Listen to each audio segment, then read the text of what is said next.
All your favorite wrestling shows rolled into one.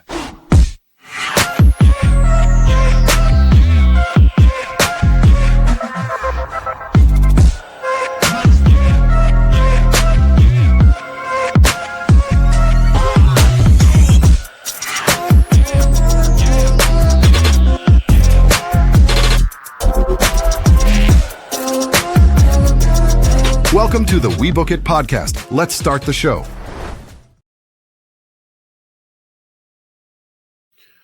All right. Hey, what's going on, everybody? It's your boy Virgil back again with another episode of Who's Next in NXT. Listen, I appreciate each and every last one of you guys that are tuning into this episode. Do me a favor, make sure you hit that like button, that share button, and that subscribe button so that you never miss any of the action or updates that we have going on over here on the We Book It Network. Listen, I appreciate you guys so much for tuning in. It was NXT New Year's Evil on December 30th edition of NXT. And guys, let me tell you something.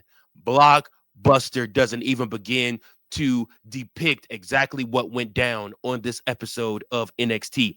The first episode of 2026 had a big lineup for matches. Tatum Paxley versus Izzi Dame, Thea Hail versus Blake Monroe, Jacy Jayne versus Kendall Grey, Oba Femi versus Leon Slater. Championships were decided, matches were had, but hey, things happen. First and foremost, the show opened with a special video looking back on 2025 before we went live to the arena where Vic Joseph and Booker T were in the crow's nest instead of at the commentary booth to start the show. Hail began making her entrance for the North American title bout, but Monroe attacked her from behind. She threw Hail into the steel steps and nailed her with the steel chair. As officials tried to separate the women, Ricky Saint's music hit, and he made his way to the ring. He said it looked like that match would be up on pause, so he decided to give the crowd a gift by kicking off the show.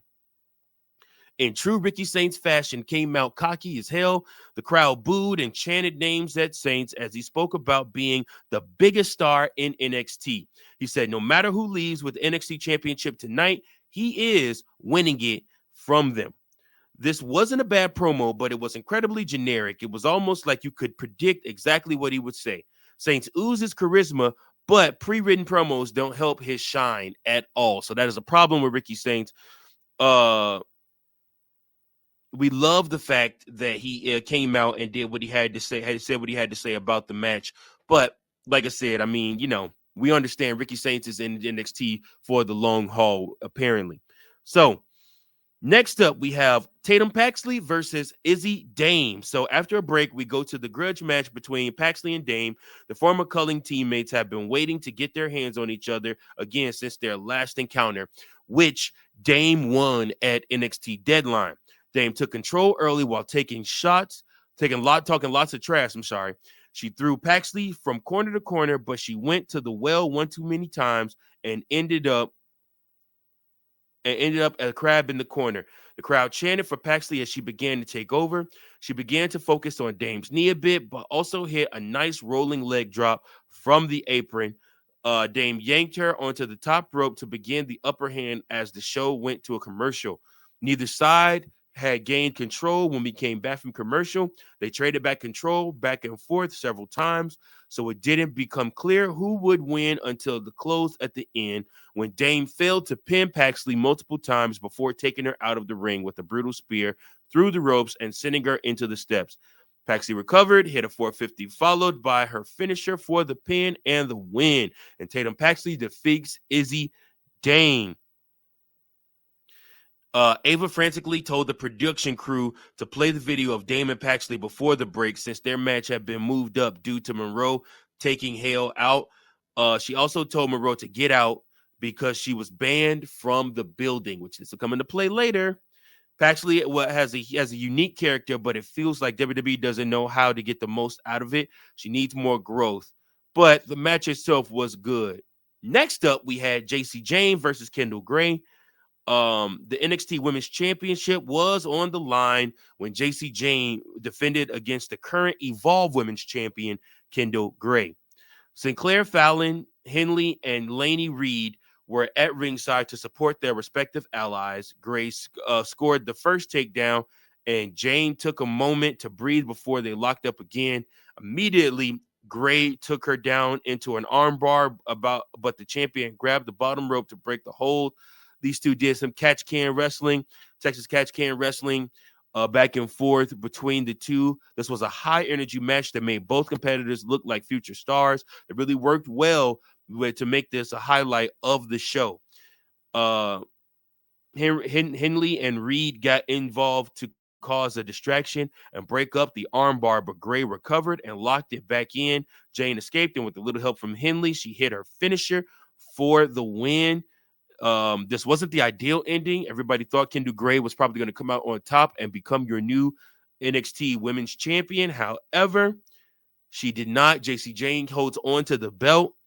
Backstage before this bout, Hail convinced Ava to let her defend her title in an open challenge since Monroe was kicked out of the building. Again, that match was really, really good. But again, like I said, I still believe that WWE needs to figure out what they're going to do with Jacy Jayne. I think just having her in NXT for as long as they have, this shows they really don't know what to do with her, don't know what they're doing with her. And they got to figure out what they're going to do with her because, like I said, time is of the essence. Now, with that being said, we move on to the next one, Thea Hail, her open challenge. And so after Monroe caused their title match to be canceled and got herself booted from the arena, Hail returned to hold an open challenge for the title, but she was looking a little worse for wear as she limped to the ring holding her ribs. Listen, let me tell you something. That girl got a beat down from Blake Monroe. I think Blake Monroe thought she was still fighting Toni Storm the way she beat that girl down. She gave a quick promo saying she promised the fans a title bout, so she's going to deliver. Several women came out trying to answer the challenge, but Paxley showed up with a chainsaw and cut to the front of the line, literally and figuratively. Suddenly, Dame appeared behind Hail and kicked her in the head. The culling made the ref get in the ring and call for the bell, so the match would officially start. Dame was looking to make up for a loss earlier in the show and immediately took control. Hale fought back, but her bigger, uninjured opponent continued to beat on her and slam her all over the ring. It looked like this might be a short squash at first, but they wrestled through a break into the next segment. The longer it went, the more frustrated Dame looked. Hale kept making short comebacks, but she was doing a good job selling how hurt she actually was. When the fight spilled out the ring, Dame chokeslammed the champion on the announce desk. In the end, Dame ended up getting the win to become the new North American champion. This was a solid match, but it felt like a weird path to get Dame holding a title. What happens with Hale and Monroe now remains to be seen. Me and Coachman were talking, and Coach immediately said, yep, Monroe's good and getting the call up to the main roster. So, like I said, we'll see what happens with that. Ethan Page of Vanity Project had a quick segment with Ava backstage. Would like to see Ethan Page wrestle a little bit more. I'm kind of worried, like I said, because he ain't been wrestling that much. WWE needs to use him a little bit more. Shawn Michaels got to get back on that. So we'll see. Next up, Ethan Page comes out, and he was in the ring trying to hold a celebration for himself since he had the most successful title matches than anyone else in NXT in 2025. He bragged about beating Moose and sending him back to TNA last week. He said that despite Femi and Slater having a title match, they are not the main event because he is. He also talked about how he has defeated people in many countries from many brands before he was interrupted by who? Jasper Troy, the men's speed champion. He said he is out to prove he is the best big man in NXT, which brought out Josh Briggs to claim he was the best big man. They were soon joined by TNA International Champion Stax. Shiloh Hill also made an appearance and said he had an upcoming title match against Stax thanks to Santino Marella and Ava. Tavion Heights was up next, and he said he also had a title match against Troy set for next week. This predictably broke down into a huge fight and ended with Hill as the last man standing. This is one of the most contrived segments we've seen in NXT in quite some time. Nobody came away from this looking better than they went into it. Last but not least, y'all, we got Oba Femi versus Leon Slater for the NXT Championship. So the main event of the night was the NXT Championship match between Oba Femi and Leon Slater. TNA's Carlos Silva was at ringside to watch his superstar compete for the belt. The Ruler was able to keep Slater grounded by holding him in a wrist lock for a little while. He was trying to take the X Division champion apart, but Slater kept trying to fight back. We returned from break moments before Slater lured Femi into hitting his knee against the ring post. The High Flyer was able to take control of the match after that, and Femi after he threw Femi into the steel steps. Slater has been an exciting addition to the NXT brand since the partnership with TNA was formed, and this was another good performance he can add to his list. Femi did a good job selling for him while appearing to be his usual dominant self. This was a good, clean match that ended with the Rula retaining the NXT Championship by defeating Slayer. Hendry was shown asking OTM to help him win with Dark State. And like I said, that's something that remains to be seen. But the final ending of this match was crazy. What was the final ending of this match? The final ending of this match, after Oba Femi finished the match, they cut to the back where Ava has a lot on her plate, people in her office yelling at her, talking to her, and then a serious knock on her door. It's one of the cameramen asking her, has she just seen what Oba Femi did? What did Oba Femi do? Oba Femi left the NXT Championship in the ring and left the arena. Guys, it's officially happening.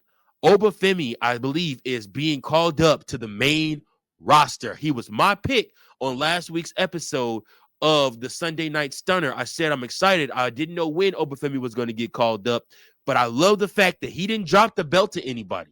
I love the fact that he's going up to WWE, up to the main roster without losing or dropping the belt, because this just makes him look even stronger heading up to WWE. And Oba Femi is going to be a world champion in the year 2026 in WWE, y'all. Book it. Book it. I appreciate you guys so much for tuning in to this episode of Who's Next at NXT. Make sure that you guys like, share, and subscribe. Until next time, appreciate you guys. Keep those booking pistols sharp. Keep on